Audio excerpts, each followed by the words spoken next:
परगमन की जो कलीसिया है, परगमन के जो लफ्ज़ी मायने हैं वो हैं हाइट एंड एलिवेशन। सिटी जो है ये 1000 फीट की बुलंदी पर थी, तो इसको एलिवेशन की वजह से इसको परगमोस भी कहते हैं।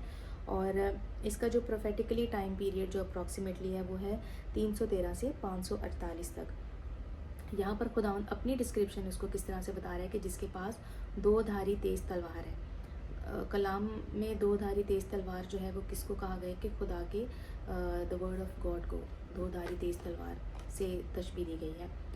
खुदावंद यीशु मसीह यहाँ पर इसको ये कहते हैं कि मैं ये तो जानता हूँ कि तू शैतान की तख्तगाह में सुकूनत रखता है और मेरे नाम पर कायम रहता है। ये जो जगह है यहाँ पर जो है ग्रीक जो ज़्यूस खुदा होता था उनका, उसका यहाँ पर टेम्पल था। जिन दिनों में मेरा वफादार शहीद इंतफास तुम में उस जगह कत्ल हुआ था जहाँ शैतान रहता है।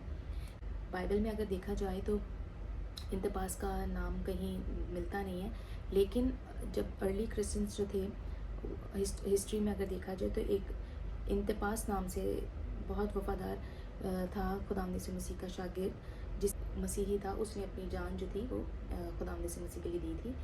और इसका जो है जिक्र हिस्ट्री में मिलता है। इस कलीसिया से खुदावंद यीशु मसीह को क्या कंप्लेन थी कि जो बलाम की तालीम के मानने वाले थे। बलाम अगर पुराने अहदनामे में देखा जाए, बलाम की तालीम क्या थी, वो ये थी कि हरामकारी करें और बुतों की कुर्बानियाँ खाएं। मतलब कि जो पेगनिज़म जो था वो इन्होंने इसराइल के सामने जो थी ये शर्तें रखी थी कि वो इस बुतों की कुर्बानियाँ खाएं और हरामकारी करें। तो खुदावंद यीशु मसीह को इस कलीसिया से ये शिकायत है कि बाज़ लोग जो हैं इस कलीसिया में ऐसे हैं जो उस तालीम को जो है ना प्रमोट कर रहे हैं ताकि जो चर्च जो है वो ख़राब हो।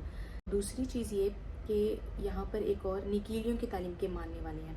निकीलियों क्या है कि जो अर्ली क्रिश्चियंस जो थे उनमें से कुछ क्रिश्चियंस ऐसे थे जो कि कहते थे कि नहीं, हमें जो कुर्बानी बुतों की कुर्बानी है, हरामकारी है, इसमें हमें मतलब कि कॉम्प्रोमाइज़ करना चाहिए हमें। कुछ क्रिश्चियंस ऐसे थे जो कि गॉस्पल को जो है ना अपनी तरफ से पेश करते थे कि नहीं, हमें जो वहाँ के पेगनिज़म है और जिस तरह हरामकारी पुराने दूसरे मज़ाहिब की जो रस्म रवायत है, हरामकारी है, बुतों की कुर्बानियाँ हैं, ये हम खा सकते हैं, इससे हमें कोई फ़र्क नहीं पड़ता।